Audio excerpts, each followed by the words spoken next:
All right. Hey, everyone. Welcome to the first JavaScript breakpoint for this year. And so we actually spent a bit of time up front. So one thing we said we're going to do in this episode is actually just broad strokes go over last year.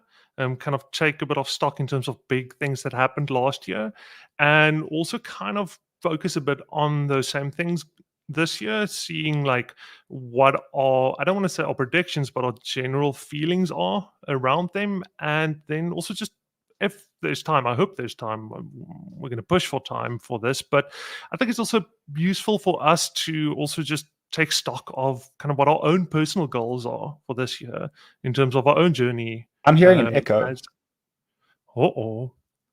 Really? I have no idea how that's possible because everyone has headphones on.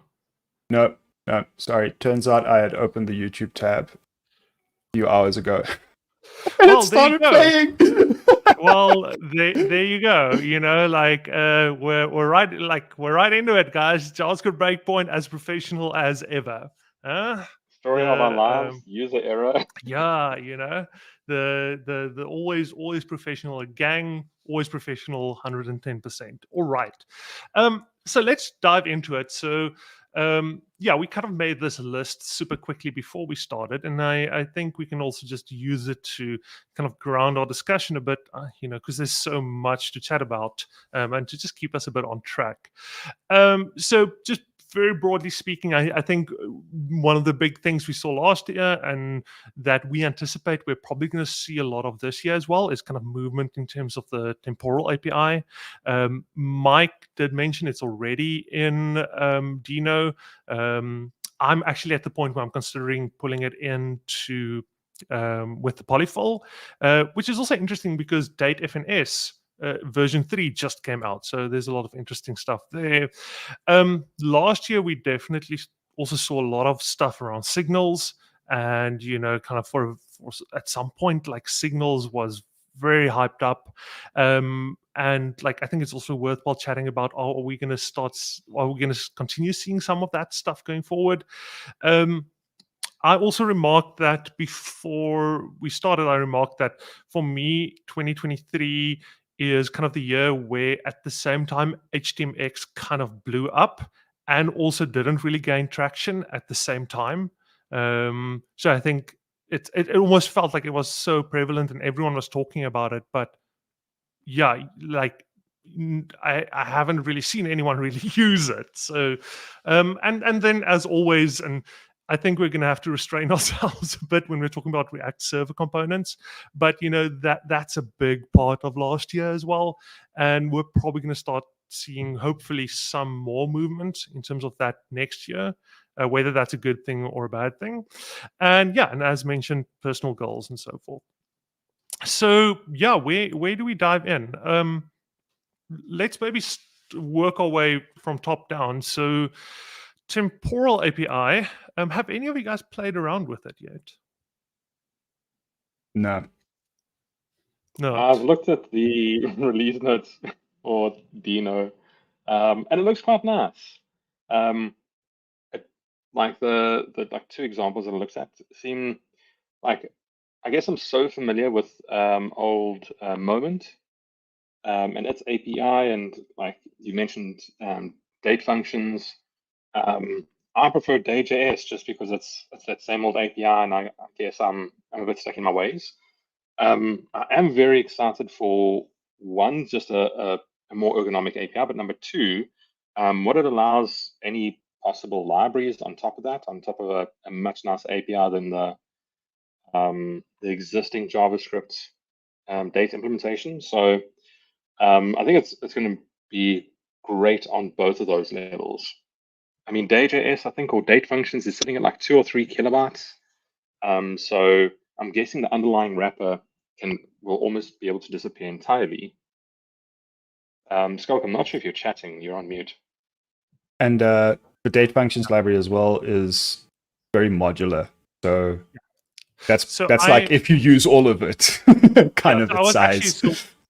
So what I was asking is, so the one thing you mentioned is, okay, so do you use Day.js?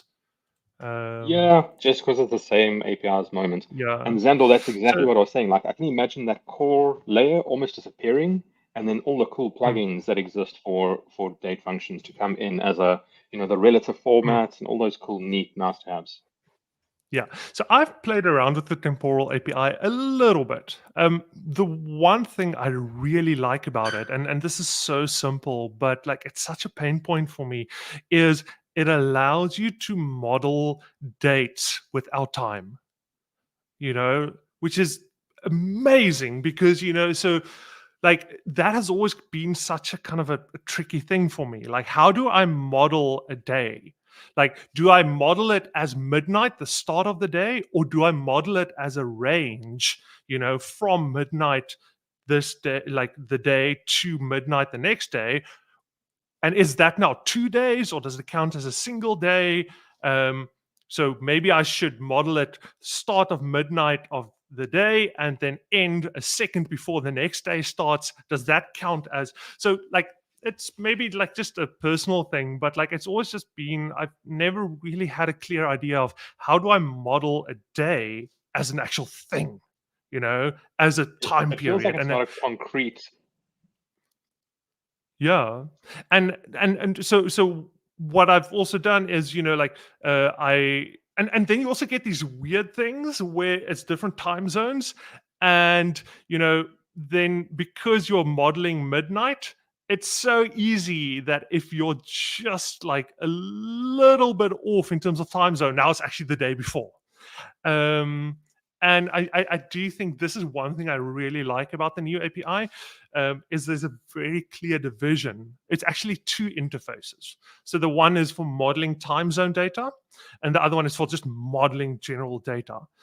And like that might seem insignificant, but like when it comes to things like birthdays and whatever, so my birthday isn't time zone specific. Well, technically it is because I was born at a specific place, but it like that's not how I reason about it. So first and foremost, I don't think about my birthday in terms of time, and I also don't think about my birthday in terms of time zones. It's just a day in a year, and like by separating time zones and dates and actual time as three separate things, whereas with the current API, those are all blended together into a weird ass thing. Like, man, that just makes it so much easier to actually work and perform operations on date like things. So I think I really like that. One thing I also realized, and this is maybe related, I'm maybe jumping ahead a bit too far to the personal goals. I want to do a bit more of a deep dive of Temporal this year.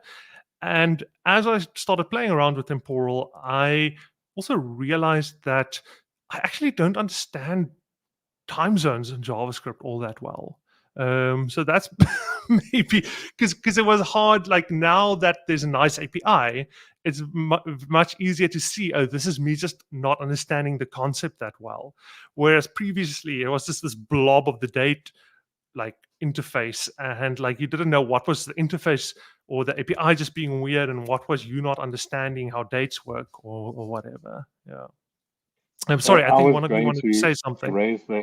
the exact. Oh man, I've lost so many trains of thoughts along the way. But I was going to raise the exact same thing. I've never dealt with daylight savings. I've got a gut feel that Xandor has. I'm guessing you're going to like defer to your answer of UTC always, and essentially just like Yeah. No, perform it on the always view. use UTC, and then like even when you deploy a server, like that thing should not care where it's deployed in the world, whether it's like US East or like somewhere in the Europe or South Africa, or like that server's time should be UTC, and that way it just makes life a lot easier. And the only place you have to care about time zones is literally like in your view layer when you're displaying something to the user. That's just cosmetic only, right? Like it's just a formatting it basically. The rest should be UTC in my opinion, because that way, unless you have a very specific reason not to, that way you don't really need to worry about time zones. It can be useful sometimes to store time zone information along with a date. I almost want to say do that separately. Don't bundle that up with the time. If you really need it, you can save it some other way. So I want to chime in one other thing, Skulk. I think the easiest, or the way that I reason about dates and times is like, it's actually, if we think 26 days ago, at what point was it 2024? Like, at what point did the clock strike for the new year to start? So like it was 2023 until 23:59, 59, and it was 2024 from 000. So that's the heuristic that I find myself reaching to whenever I'm like, oh damn, like does it start at 0 and end at 0? But like the nice thing is you don't even have to think about that now, because like you're almost over describing the data, which is nice. So just quickly in terms of my own ignorance on this, so UTC versus ISO, I think the one that JavaScript uses is ISO 8601, if I'm not mistaken. Yeah, What yeah, is but that's the yeah, built-in kind of like representation for the toString, as well as yeah, one of the things it's able to parse. okay, And there are like, I actually recently dove into that spec because on a project I'm busy working on, the backend gives me back ISO 8601 formatted date strings, except it yeah. has not what it has like more. It's got like more than millisecond precision. Got like Really? I don't know if Like it's technically I even. think it's like petaseconds or Yeah, something. it's like 6 digits after the decimal point, and I'm kind of, and the problem that I have is I'm parsing these in when it comes back, and I'm creating date objects, and I'm using actually date functions to help with that, but that's really kind of beside the point. And some of the dates we're getting actually don't have time at all, because reasons.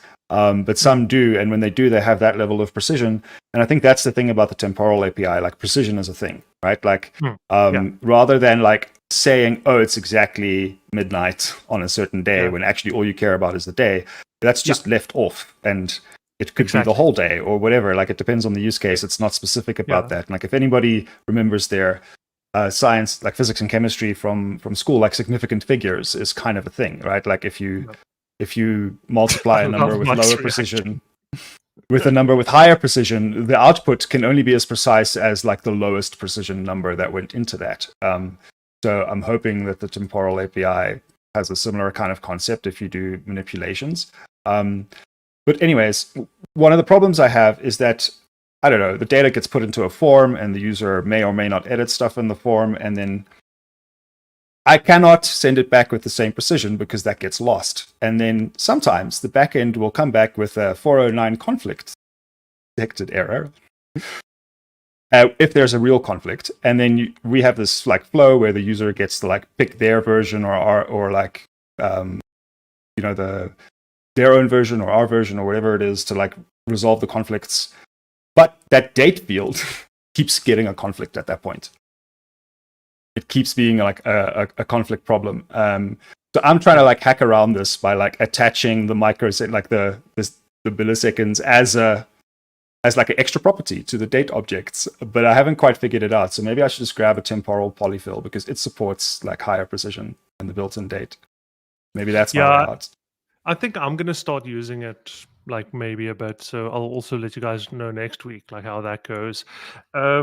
So I have a quick question. So if the standard toString outputs ISO, what is the point of having a separate toISO string method? I think the one is UTC always and the other one isn't or something, Okay. if I recall correctly. So for stupid people The like regular one yeah, go ahead. returns it in the local time zone. So it won't say what time zone it is. It's just a pretty date.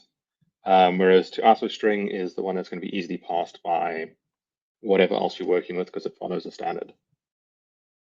I was going to say, like, I need to give a shout out to ISO string. Like the amount of times that I'm too lazy to bring in a date handling library, and I just do as little as possible and let the server deal with it, so I don't have to do it in JS land. Yeah. So quickly before we move on to the next thing, anyone of you guys still using Moment? This is a safe space. Okay. No. Yeah. But if you're listening to this, like, you shouldn't use Moment anymore. Even the Moment team themselves said you shouldn't use Moment. Well, interesting. shouldn't is Yeah. a strong word. You should definitely have good reasons for still Yes. using Moment, despite its documented disadvantages versus more Yes. modern alternatives. So it's interesting. So I'm a big fan of date functions. Xandor, I would assume you as well. Mike, I'd be curious why you kind of do day.js over date. I actually use both for completely arbitrary reasons, whichever one I think of first I grab. I've used date functions with some of the plugins. I've used their relative formatting stuff. I have just migrated projects from Moment to day.js. I worked on one project where Moment was pulling in like 700 kilobytes, and swapping over to day.js, obviously we dropped down to like 1/30th of that. So I don't really have a particular pick between the two based on date function's most recent update. I'd probably reach for it. But yeah, they're both like, it's not like one's great and one's bad, in my experience. But yeah, what I like about date functions is the modularity. And I usually like build my own abstractions even on top of those further. One thing to note as well is Temporal API also has several immutable functions, which is amazing. So things, very date functions like stuff. So adding X amount of days, adding X amount of hours. One thing that I don't like about the current date implementation is that it's not, it relies on mutation. So you need to set it, then you need to modify it, and then you need to return it. Whereas with Temporal, you just pass it in, you say what you want changed, and it spits a new one out for you. But anyway, okay, cool. Let us quick yes, correction: date2string does not output it in the RFC format. Okay. Either cool. of the RFCs that like you can get the output of from the date function, it just looks close to it. It's correction. Okay. And so RFC would string be or to string. So just plain date2string does not Yes. output it in the format. Like it also doesn't include a time zone, but it's not actually the RFC, the 8601.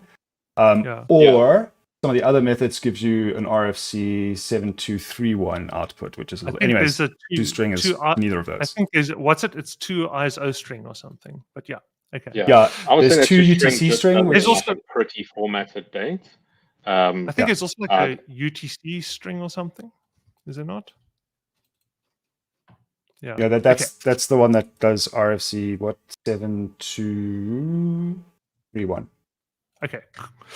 So, but okay, cool. So that's enough about dates. Let's chat about signals. So I don't know. Like I've never, for me personally, signals were never that big of a thing. Like I think conceptually it makes sense to me, and it's a much nicer pattern. I can imagine that, if something like React was invented today, that like that type of pattern would make more sense. But it's never like it doesn't have as strong as an appeal for me that it solves something that I feel is like a massive pain point. And it might just be the way I architect things, because I tend to compose my components a ton inside one another. Whereas I think if you're doing like your full on like prop drilling thing where you have something at the top and it goes all the way down, then signals might be like amazing for you. I'm curious, Mike. I think you like them quite a bit. I'm curious what I've your used them take is quite on it, and extensively. Xandor. I've replaced like 3 of our fairly large, complicated contexts with there's a library called Deep Signal, which is essentially just it creates proxies to signals, and you can nest them. It's a really thin wrapper, very very ergonomic. Imagine writing like a state store and just not having to worry about anything. Like you just mutate. I know that sounds like a little bit possibly the ramblings of a heathen, But I was able to simplify our code base significantly. I think our big context is maybe 250 lines. I was able to knock, I think it was 80 lines off of it by swapping over to signals.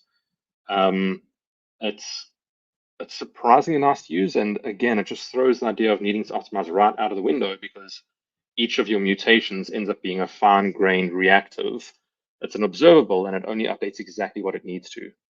So that's a benefit as well. But the ergonomics for it, like for me, it's just so enjoyable to use. It takes a whole bunch of overhead, and it just chucks it out the window.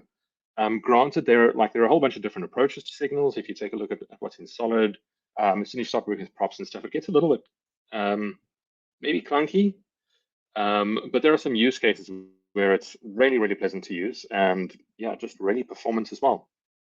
Zand, also you were burning to comment there. Please go ahead. So I don't know for 100% certain how exactly signals work under the hood, but my suspicion is that they're using proxies. Is that correct? No, so it's Well, not that similar to Vue's proxy pattern. Yeah. It's essentially just an observable.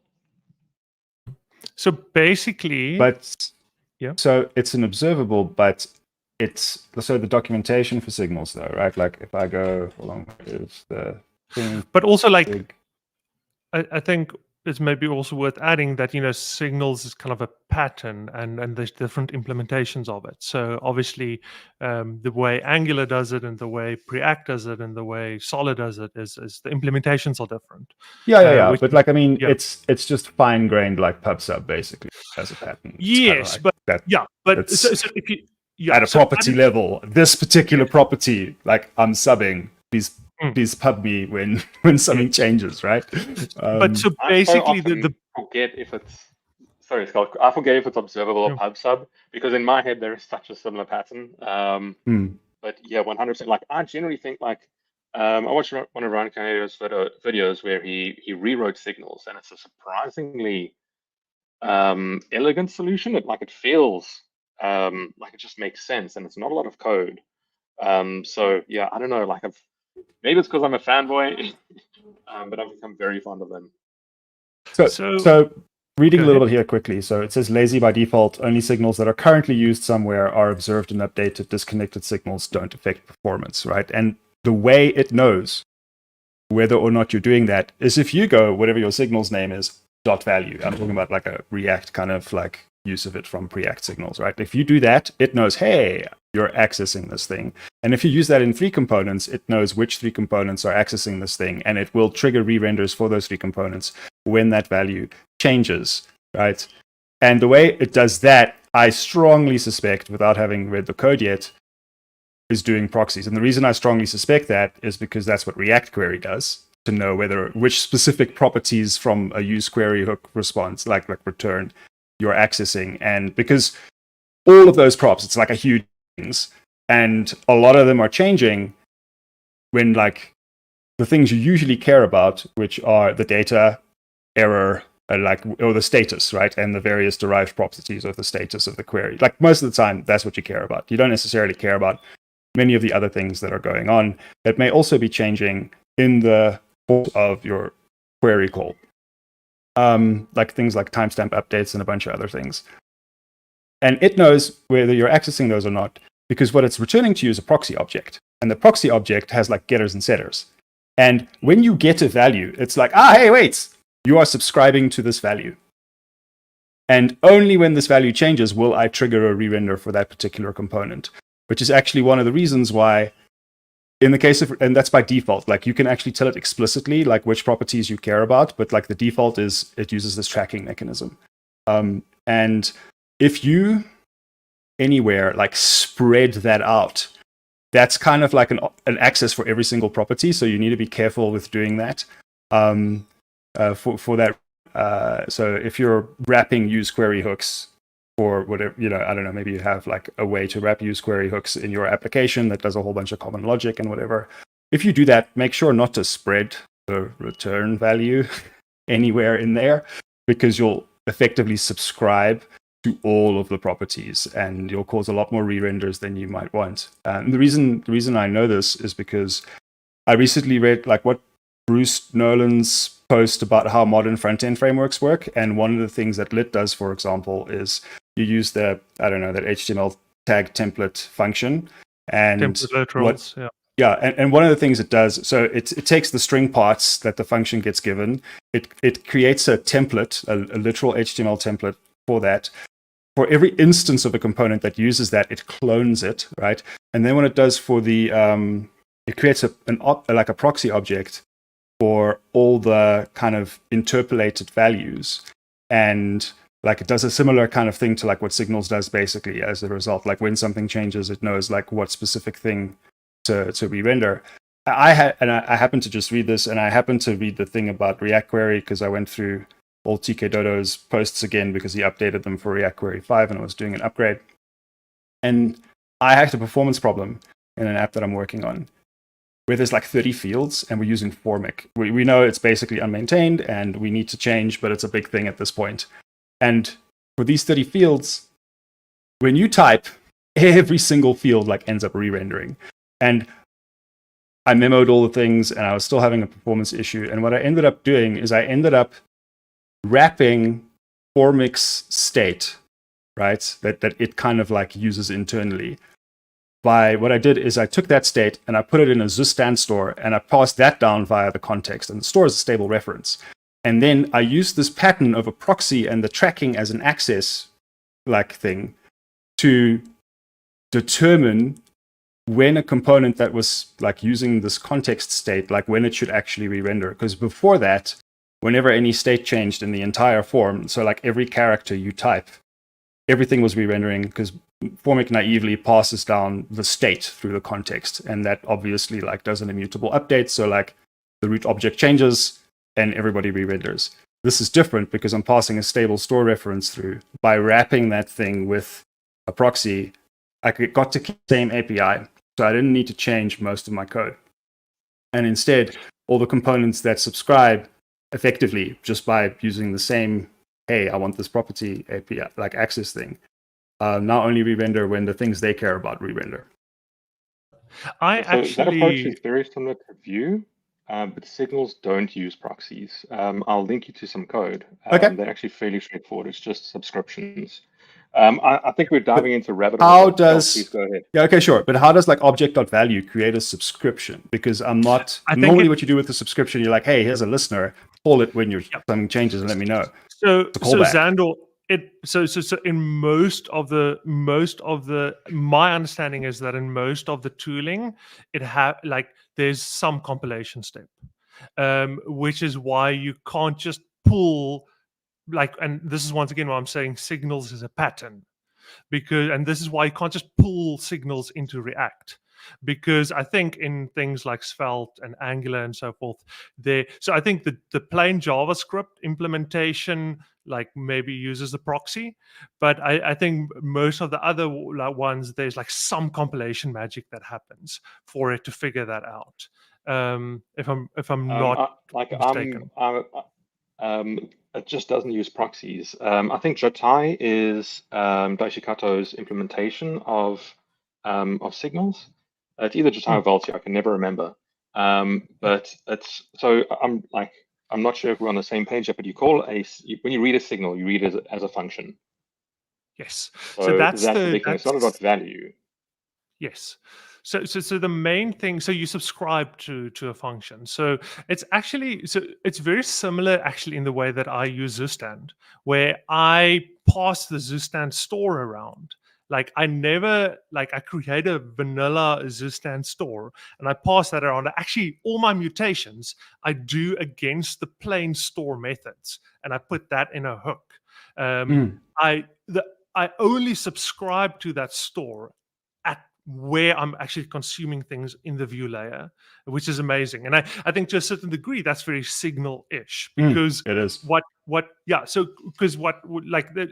anyone who kind of wants to understand what signals are at a very, very basic level, effectively in React and hooks and so forth, you pass the value down, and that value itself travels all the way down to where you need to send it.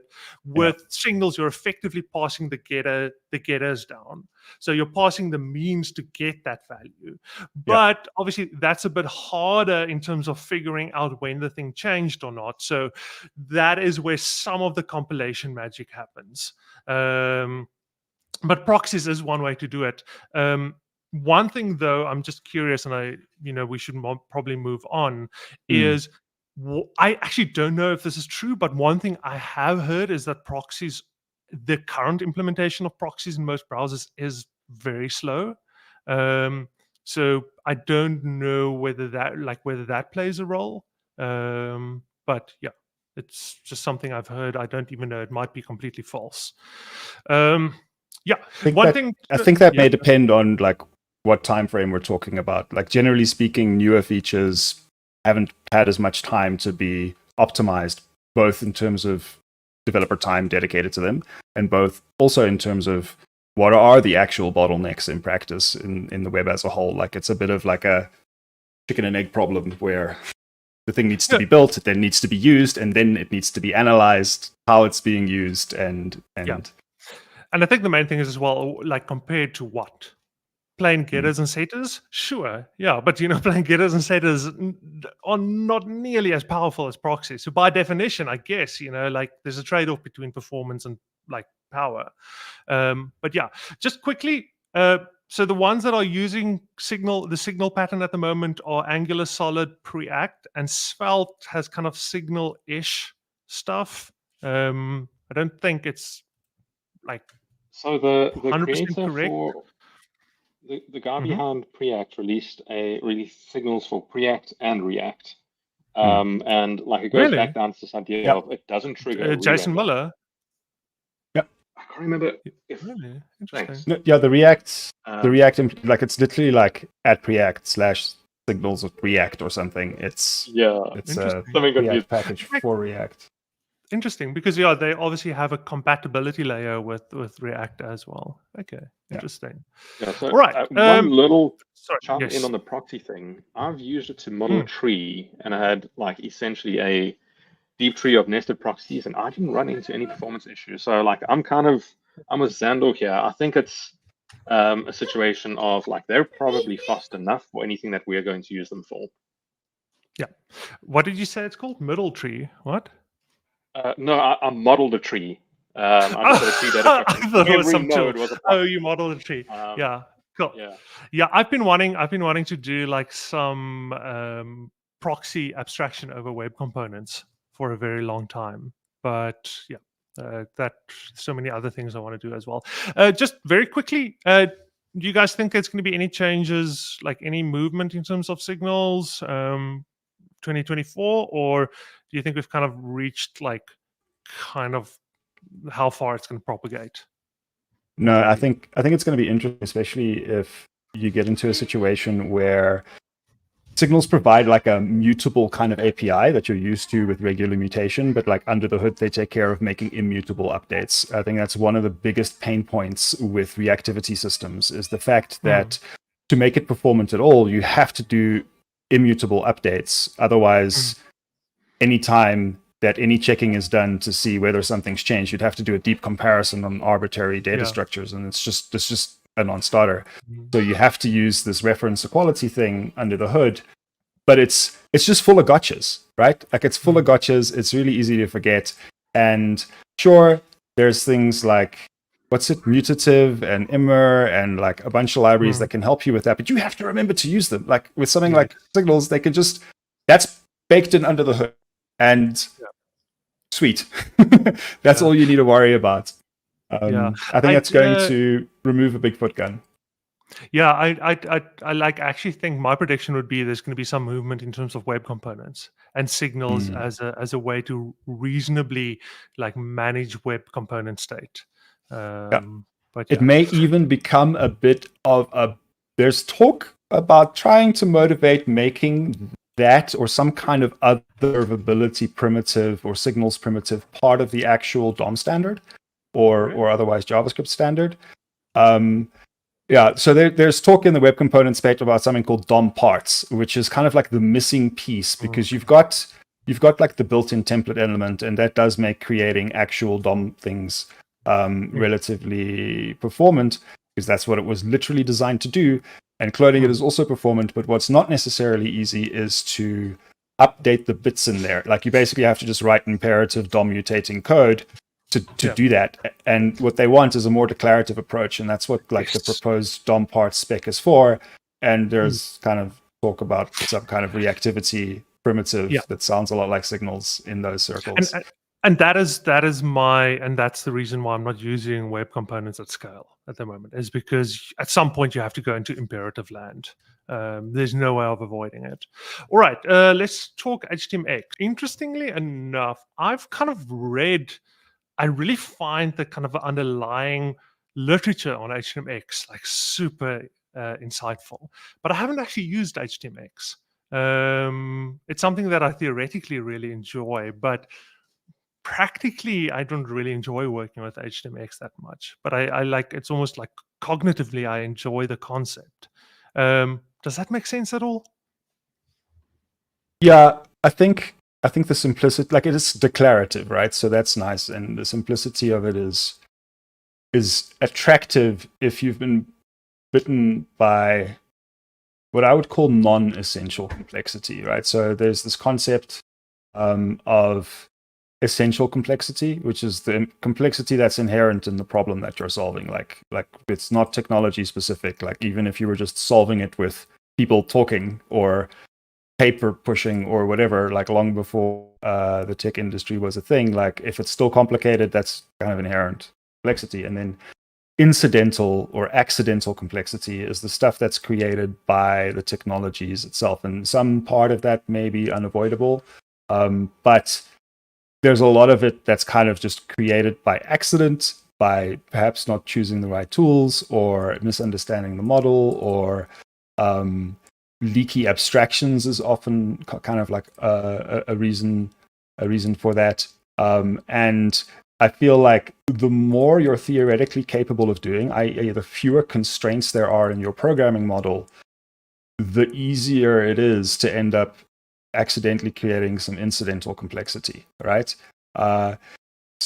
Generally speaking, that's not necessarily always true, because if you're using a programming model that has constraints that don't line up with the conceptual model of your actual domain problem, then it's also going to be very difficult. And this is why you get such like differing opinions on DSLs. And it's basically like, well, if the DSL isn't like expressed in terms that map to your problem, you're going to have a bad time. And if they do, then you're going to have a great time, right? Like, that's basically the thing about DSLs. And like, whether or not they map to your problem is whether it's a good fit or whether it's terrible. Because if they don't map well, you'd rather have a regular programming language, because then you would have fewer kludgy workarounds. And if they do map well, then you're like, oh, look at all these things I don't have to like worry about or take care of. And in any case, so that's my thing with HTMX. In some ways, it's a bit of a DSL. And if your problem is like simple enough, then HTMX is fine.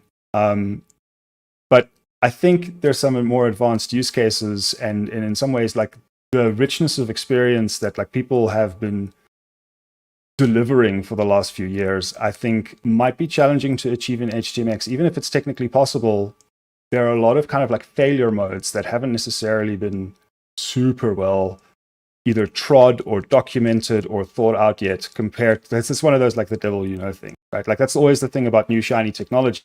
Even if people understand what it's good for, they don't necessarily how to understand like what to do when you do reach its limits, if it's even clear where those are, right? And that's fine, and that's normal, but like, that is what you're signing up for when you're using new shiny.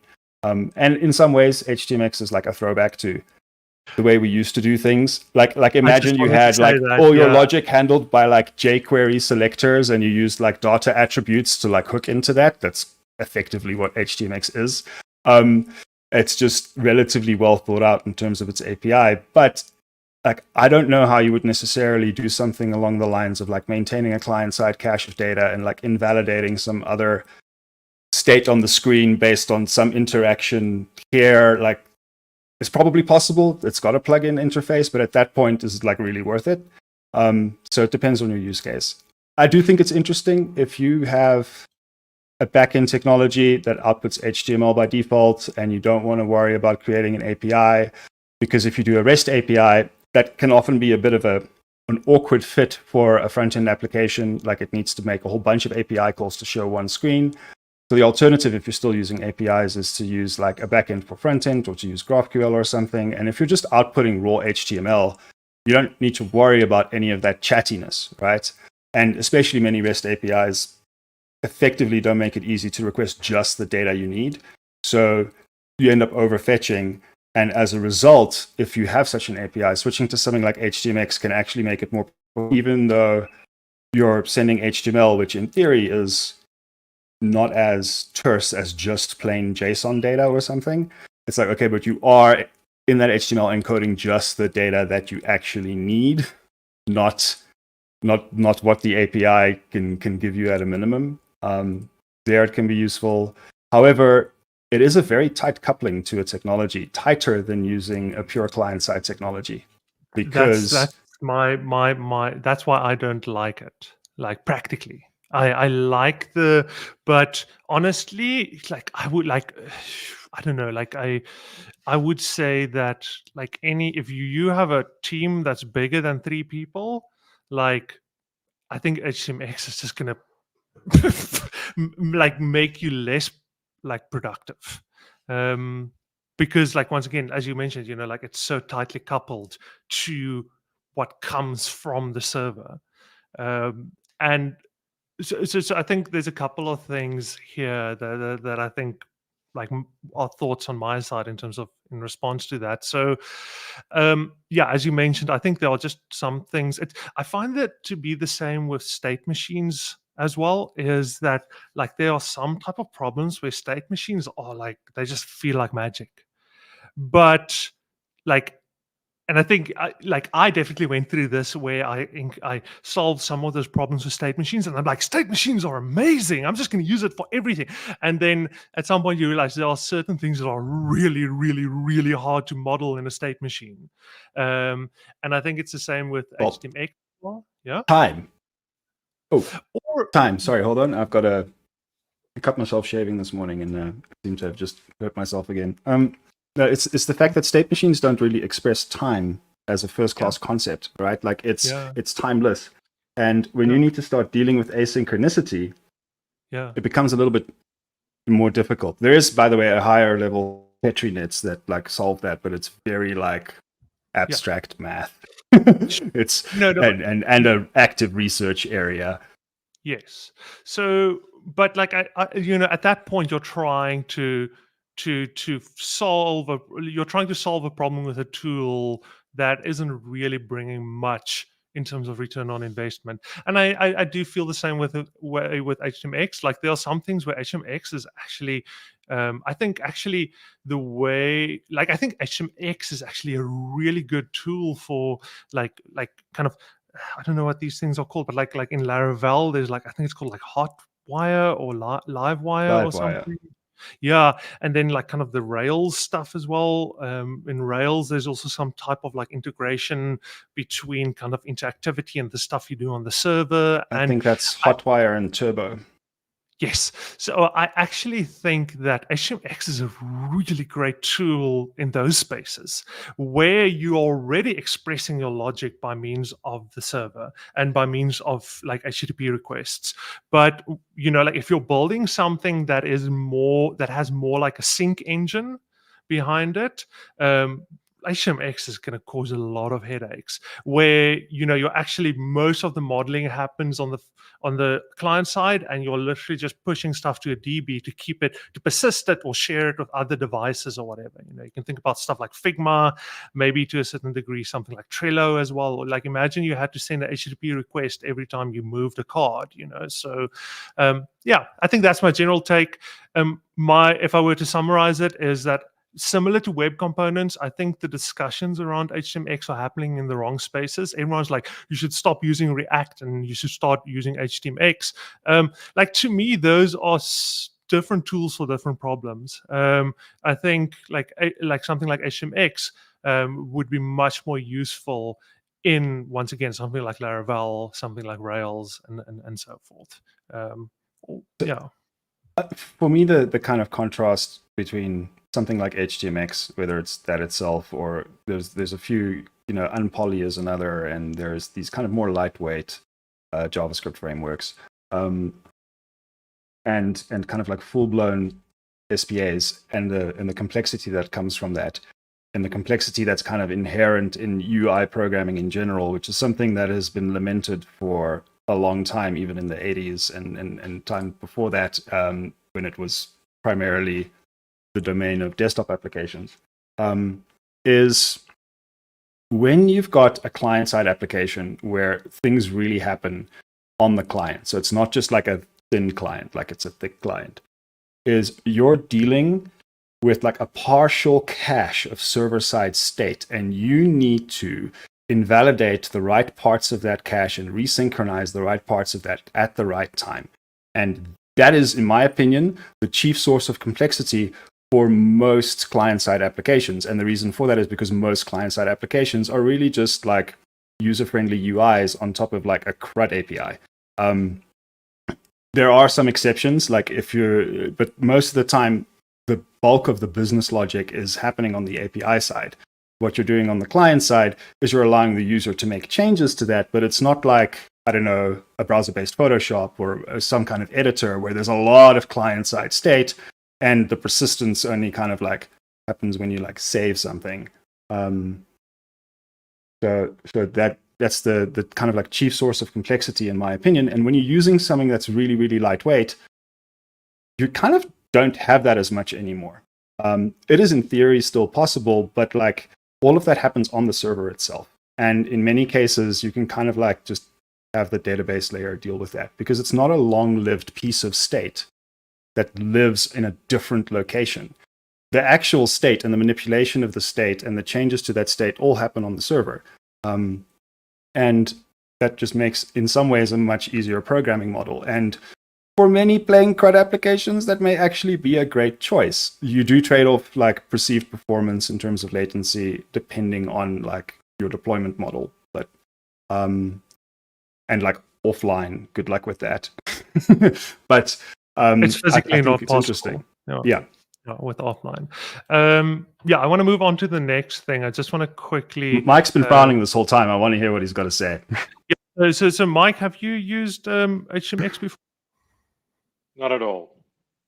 Not at all. Okay. So that's yeah. So that's what he was running. He's like, can we talk about something interesting for once? Oh, I think this is going to be a can of worms, and we have like a whopping 13 minutes, including if we want to discuss our last point. But I think we could just skip server components completely. Have a dedicated episode for just this.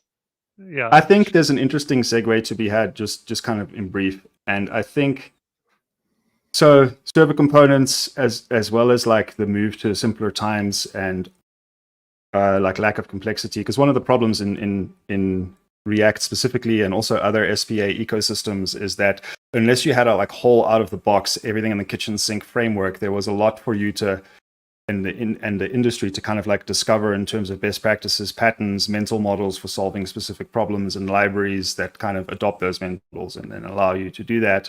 Case in point, people using Redux to manage this server client-side state synchronization thing when the primitives Redux gives you are not like conceptually mapping to that problem, right? So it's possible to do it. And Redux Toolkit Query specifically is an example of that.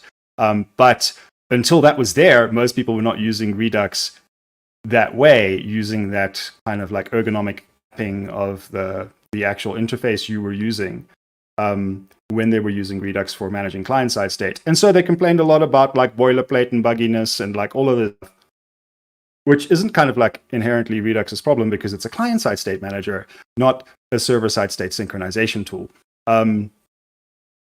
Though you can build one using it. But okay, so that's one of the reasons also that people like this idea about HTMX.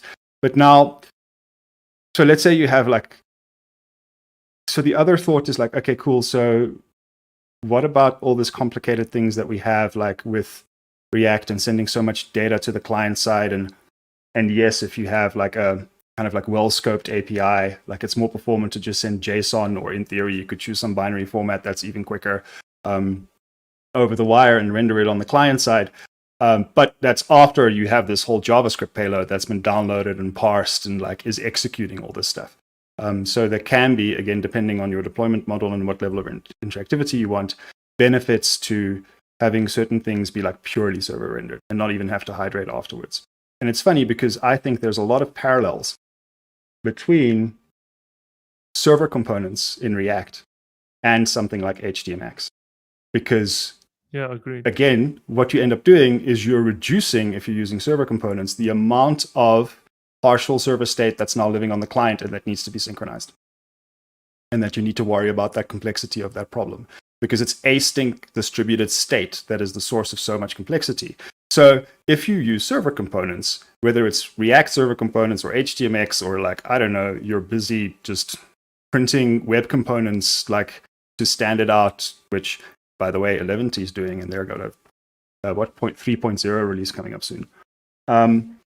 Like you're moving that, you're kind of taking some of that like complexity away, because there now kind of isn't client-side state anymore. And you don't have to deal on the client with like what happens if it fails and all the various reasons for that synchronization failing. Is it because there's a conflict, or is it because the network request didn't succeed, and blah, blah, blah, blah, blah. You just kind of don't have to cater for it. You may still need to do some of that on the server, but it's a little bit easier because you're closer to the source. Yeah, and this is maybe a good segue into, so, and I want you to still open that can of worms, Mike. Is that so I did put a link in here about like, so like I've seen a couple of posts about this before, like this can we like this AHA stack, which is kind of like Astro, HTMX, and Alpine. And to me, like that's a much better alternative to React server components, to be honest. Because yeah, I don't know, like I don't know, like I keep on oscillating in terms of my feelings around server components, but yeah, I don't know, like I think I'm on the side now again where I'm like, maybe this isn't something that React, like maybe now we're trying to accommodate people who are using React for something and it shouldn't be used for. Like maybe we should just, maybe the React team should just tell them, get out of here. Like React is for single page apps. Like go use something else. But anyway, yeah, Mike, give us a can of worms. I mean, like I've got so many thoughts around that. I feel as though it's down to this use case thing at the end of the day. Like even if we look at Astro allows you to have API routes. I mean, if you think like that's largely a static site, but now it gives you tools to build a little backend REST API extremely easily. So there's this weird kind of it almost seems like there's, I don't know if it's actually a niche, or I don't know if it's a big part of the market, but it feels almost as though there's a very specific use case that a lot of these tools are being built towards. I think it was a Prime Agent video where you compared so like the Rust React alternative to Next.js. And I think I think it was his local machine that I was testing. I could be wrong. He was seeing that the Next server was serving like 60 to 100 pages per second. And I mean, like that's nothing to scoff at. But that's not really, a major product there. So it feels as though this like big drive towards server-side rendering and stuff like it solves an interesting problem, but I question how broad the scope is, and I question whether it's a really interesting problem to solve. So that's why there's a lot of people investing time into solving this like really fun problem, which I think we're all guilty of, right? Like you can get node sniped really easily. Whereas like just grabbing Astro or using a plain old single page application, whatever flavor you want, this whole idea of bringing the backend and front end close together, I'm not sure how many use cases it actually fills, especially when it comes to scaling. No, agreed. And I honestly, when I use Next, and I just use Next for the ecosystem. But like I probably top of my file, use client. There we go. I'm gonna build a SPA, and like if anything, maybe just an app shell, but most of it is just gonna. And I think that's, yeah. Like I do agree with you there. It's like at some point we need to also recognize there are two different types of things that you can build in the browser, and by definition, any tool that's going to try and give you a tool set to tackle both is, as exciting as that is going to be less efficient than just saying like, cool, React is going to focus on this specific type of thing that you can build, which is kind of like software that's just coincidentally running in the browser. And if you're building like a more traditional CRUD thing, there you go. Like, get something that just spits out templates or whatever. But I do think there's a couple of things here. I think the first is we also need to acknowledge that first and foremost, and I think this is what is, yeah, and then like we I think we can just skip server components. We can maybe get to our personal stuff in a second, but because I do think this is really interesting stuff as well. Is so one thing though I think is that I see with a lot of literature on HTMX and so forth, it kind of it dismisses the reality that most endpoints and most modeling of data on the back end is kind of in a space where it's not how it should be. So either like the team is gradually moving to something else, or the company pivoted and data is still stored in some way that doesn't make sense and they're gradually moving over to something else, or like the guy who built the API just had no idea what he was doing, and whatever. Or like, so I think like at some point, having a thick view layer, at the very least, it's sometimes a lot easier just to resolve that mess like on the client side, instead of now going and re-architecting like all your backend stuff. Maybe just like, hey, here's an API call, here's an API call. Let's just merge them together and resolve it on the client side and show it to the user. Yeah, the amount of backend problems that I've ended up working around on the client side. Yeah, no, but that's a reality. Should it be the case? And also there's bad backend developers. I've definitely worked on projects where like I was way more senior than the backend developers, and then sometimes you just take some of that on. You're just like, cool, I'll just massage it into the way it needs to be. And the other thing is as well, I think something that often gets ignored is that a lot of people over-engineer things in React because they want to get better at React for their own career goals. Like someone like a website, sure, a website might be more suited for Astro or whatever, but you as a developer, as a junior developer, is like, I want to learn React, I want to get good at React, so I'm gonna use React because that's what my personal goals. And I think that's also devoid of the conversation. Yeah. It's like the Kubernetes / microservices of the front end. 100%. I think having some kind of thing about server components in depth might be very useful, like maybe a React Africa thing or whatever, because I do kind of want to move on, but there's so much I want to dig into as well. Agreed. But yeah, let's maybe put a pin there and let's just go over to personal goals. So yeah, I'll just maybe kick us off. So a couple of things.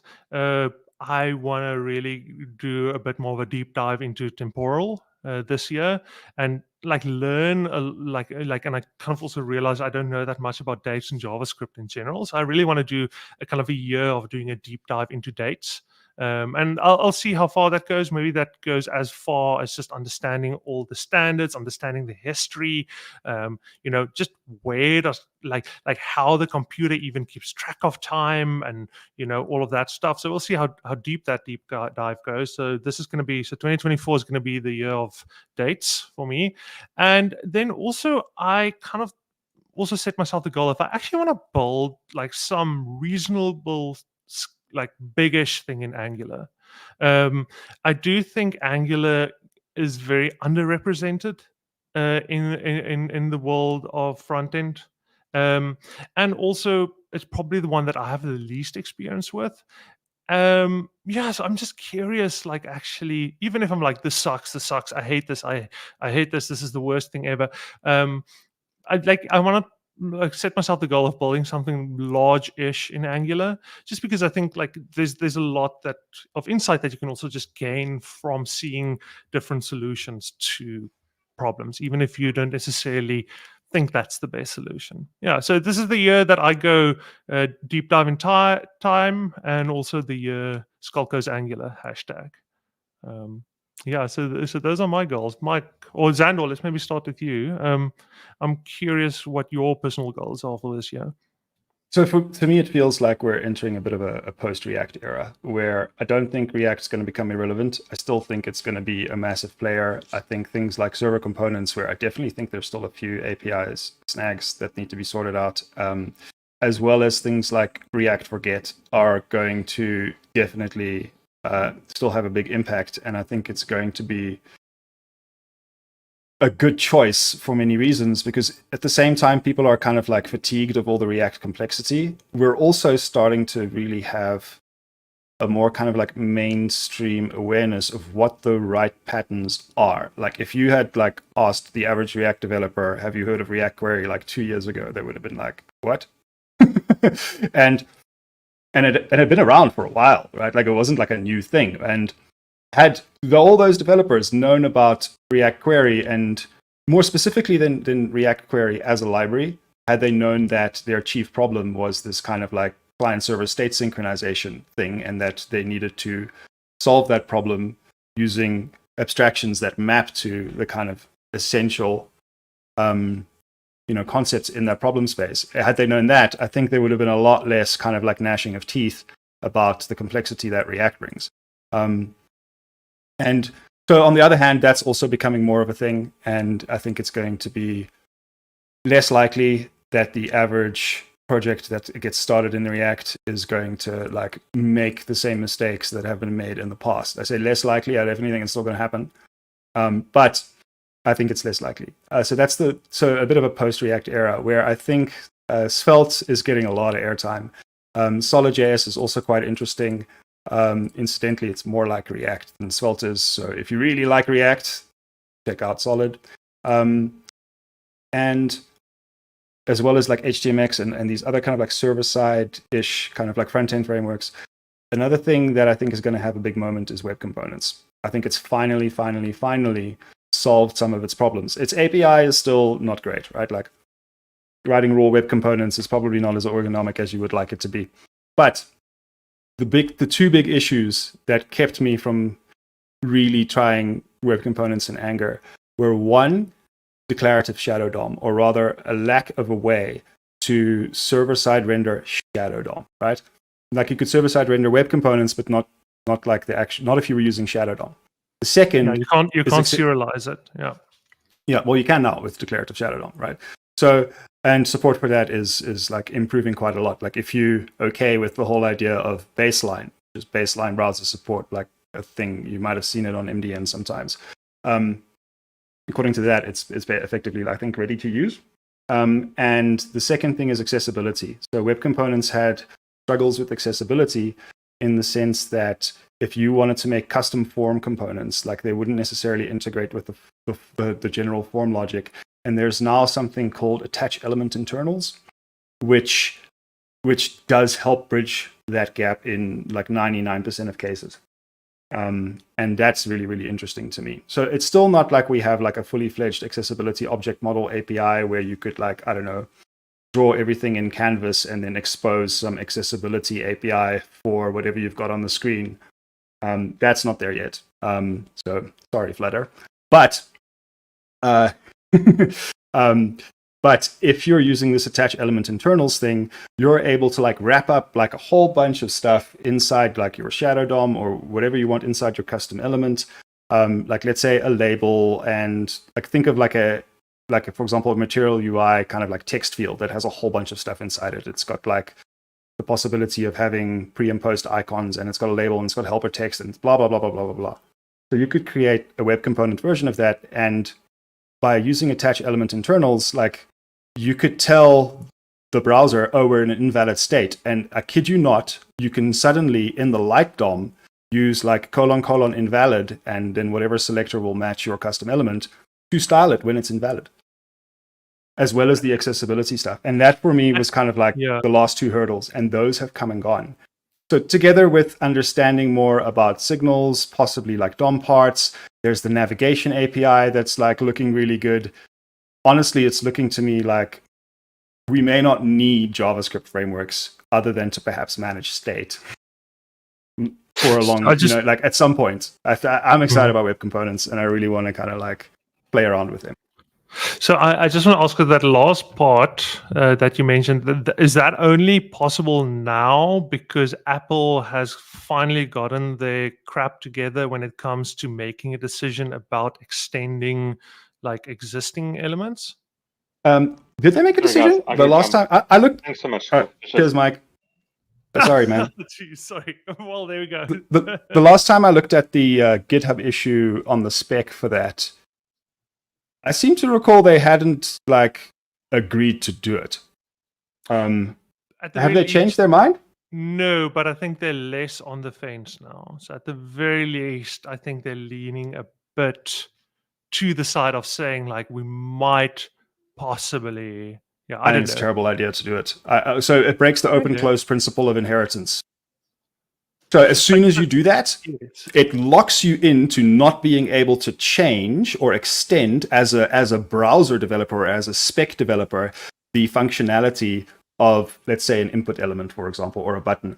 Because now it's possible that someone's extended that and added stuff that might conflict with what you want to do. This is the whole problem of like when people used to like mutate the prototypes of JavaScript objects.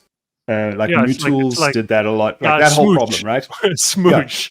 Yeah. So that's the reason why they said no to extends, right? Even though it passed the spec, is because it breaks that principle.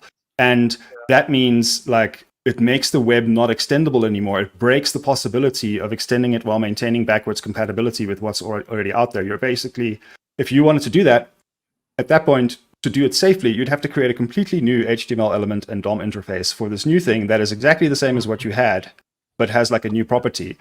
But then extends as part of the standard, so people could do the same thing to this new thing, and then like for everything you want to add, you got to create a whole new element. No, it's a terrible idea. I think they shouldn't do it. I think Apple's position here is great. I also think it's super ironic that Apple got a lot of crap for not implementing this, even though it was part of the spec. And in the meantime, all those other browsers never implemented tail recursion. And they did.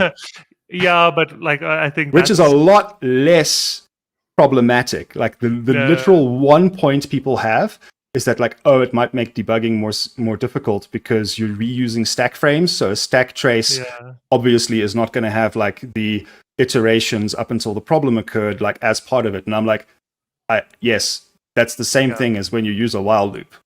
No, So I get that. But I think like also it's like most people might not be as chomping at the bit to use I am. tail calls. I've been chomping at the bit like ever since ES6. I was so excited. I know. But like So cool. So in terms of your general we're off to a great start. We already went over time.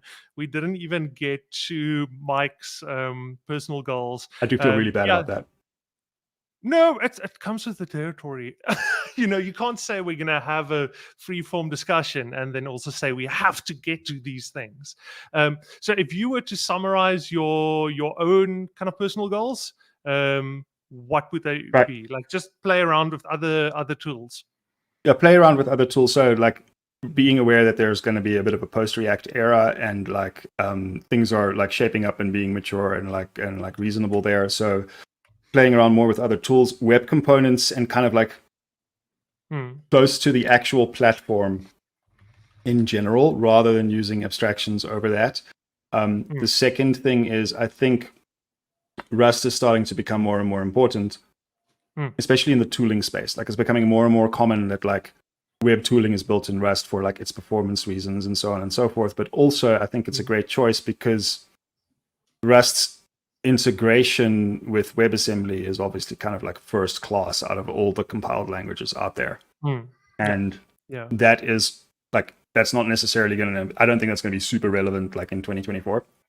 But I do think that's kind of like another reason to kind of like pay a little bit of attention to Rust for that reason. 100%. And like, I don't know if you've played around with tools like just how to pronounce it, Tori. Kind of the I'm keeping my Electron eye on competitor. Tori. So it looks like they're getting close-ish to a 2.0 release, and as part of that, there is talk of extending that to mobile applications, right? So much like, I guess, Capacitor kind of like is able to do now. Exactly. But it would be like really nice to have like one single place where I imagine in it, because Capacitor like has this kind of like native bridge kind of story. And I don't know the complete details of how that would work on mobile when you're using Tori, but Oops. I know that. Sorry, I Oops, I pressed the wrong button. Sorry. I wanted to stop Tori on the sharing desktop. The Tori on the desktop, as far as I know, doesn't actually bundle Node, right? So in order to do the kind of like server side stuff that you would think about it like in the Node space when you're using Electron, you would have to use either the JavaScript APIs that they give you or write some Rust code, which is another reason why Rust might be important. It seems to be what people are standardizing on as like the other language in the web space other than JavaScript that is kind of like supporting the JavaScript code. So I imagine on mobile, it would be like a similar kind of story. And that might be interesting because one of the kind of like, I wonder how that shakes out in terms of like communication between JavaScript land and native land, because one of the performance hitches that you end up having in Capacitor and even React Native is communication between JavaScript land and the native platform. Like they all use some kind of communications bridge where like stuff needs to be serialized because they use very different like memory layouts for data before it can go to the other side. And perhaps, again, I don't know enough yet. Perhaps with Tori on mobile devices, that's different. Yeah, you know, but like that's there's probably some interesting stuff happening there with the interop between Rust and the web platform and so forth.